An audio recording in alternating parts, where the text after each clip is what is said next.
Et comme chaque jeudi, nous sommes avec Arlette Chabot dans le Grand Journal de Radio J pour notre chronique politique Hémicycle. Bonjour Arlette. Bonjour à vous tous.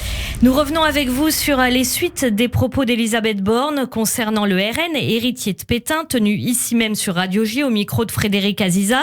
Alors, il faut suivre.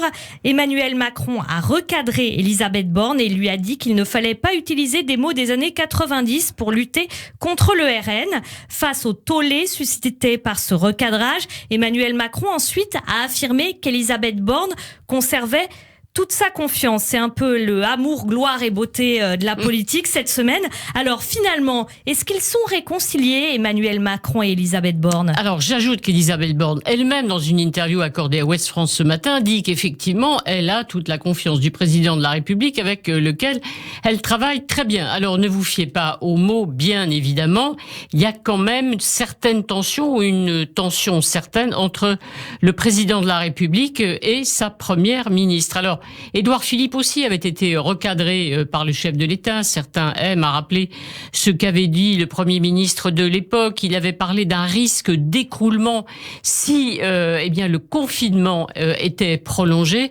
Et le président de la République avait dit qu'il n'utiliserait pas, lui, les grands mots. Un mois plus tard, Édouard Philippe quittait Matignon. Nous étions en 2020, mais ce n'est pas la seule raison pour laquelle, évidemment, le président de la République avait préféré changer de Premier ministre. Mais surtout, je dirais que dans cette interview d'Elisabeth Borne, il faut bien lire tout.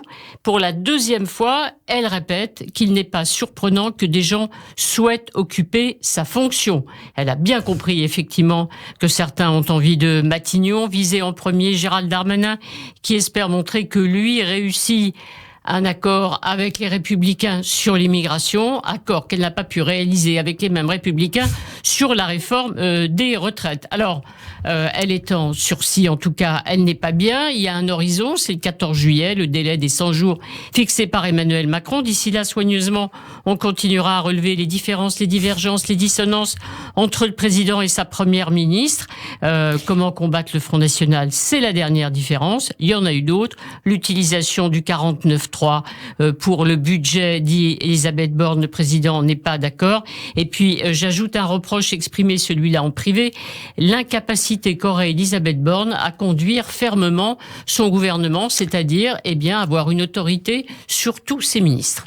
Alors, Emmanuel Macron, vu le contexte, continuerait apparemment de réfléchir à quelqu'un pour succéder à Elisabeth Borne, quelqu'un de proche, peut-être, si possible. Alors, il réfléchit évidemment, donc l'horizon, c'est vrai, c'est la date, on y pense, on pense au 14 juillet, bien entendu, mais ça pourrait attendre la rentrée, notamment les sénatoriales, avec une possibilité, c'est convaincre Gérard Larcher, si il le souhaite, de venir à Matignon, une sorte de cohabitation acceptée par le président de la République, qui lui donnera une stabilité politique jusqu'à la fin du quinquennat. Alors, il faut toujours aussi rappeler qu'Elisabeth Borne n'était pas celle que le président avait choisie en premier après sa réélection. Il préférait une femme de droite, Catherine Vautrin. Finalement, ses proches l'ont convaincu de prendre Elisabeth Borne et aujourd'hui, il le leur reproche. Alors, les premiers ministres, on le sait, ils les aiment quand ils ne lui font pas d'ombre. Je parlais tout à l'heure d'Édouard Philippe, renvoyé quand sa popularité était trop forte. Jean Castex a compris qu'il était au service du président sans autre ambition. Alors, un premier ministre de confort, on y pense. Alors, je donne un nom parce qu'on en parle beaucoup. Il y a bien sûr Richard Ferrand, mais il y a aussi Julien de Normandie, ex-ministre de l'Agriculture, qui a quitté la vie politique, mais dont rêve, dit-on, Emmanuel Macron. Alors évidemment, tout ça interroge sur le rôle du Premier ministre qui s'est en fait délité avec l'instauration du quinquennat. Alors, je ne vais pas vous lire toute la Constitution, mais cette Constitution française est très claire. Le président de la République assure le fonctionnement des pouvoirs publics, la continuité de l'État.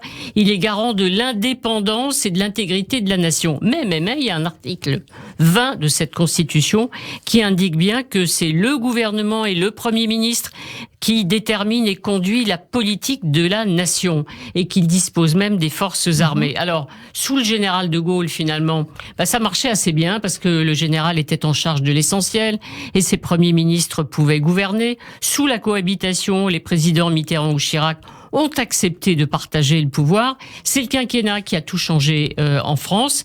Élu pour 5 ans, le président il est en campagne électorale permanente. C'est vrai pour Nicolas Sarkozy. On se souvient d'un pauvre François Fillon qui a souffert pendant 5 ans, qui était son collaborateur.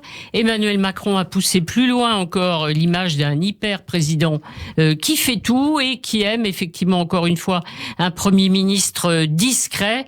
Alors, ce n'est pas la Constitution qui pose problème, mais c'est bien l'interprétation qu'on en fait, l'exercice du pouvoir comme on veut le mener. Conclusion de François Hollande, il faut changer de système.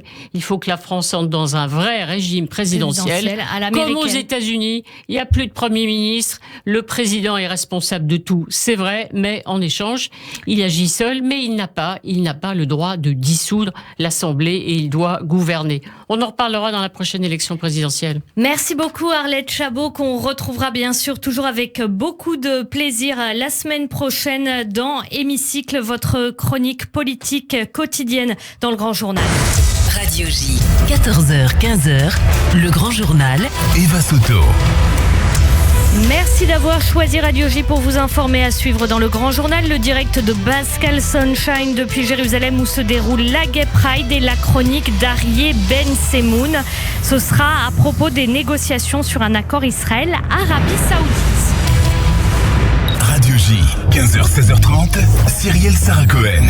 Je vous donne rendez-vous du lundi au jeudi avec un invité. Et je suis ravie d'être invitée à Radio J. Des chroniques et un coup de cœur à vous faire découvrir. Et ce temps de parole, honnêtement, est très précieux. Donc merci à vous. À tout à l'heure. Radio J. Alexis Lacroix, directeur de la publication Actualité Juive Hebdo. Cette semaine, notre dossier sur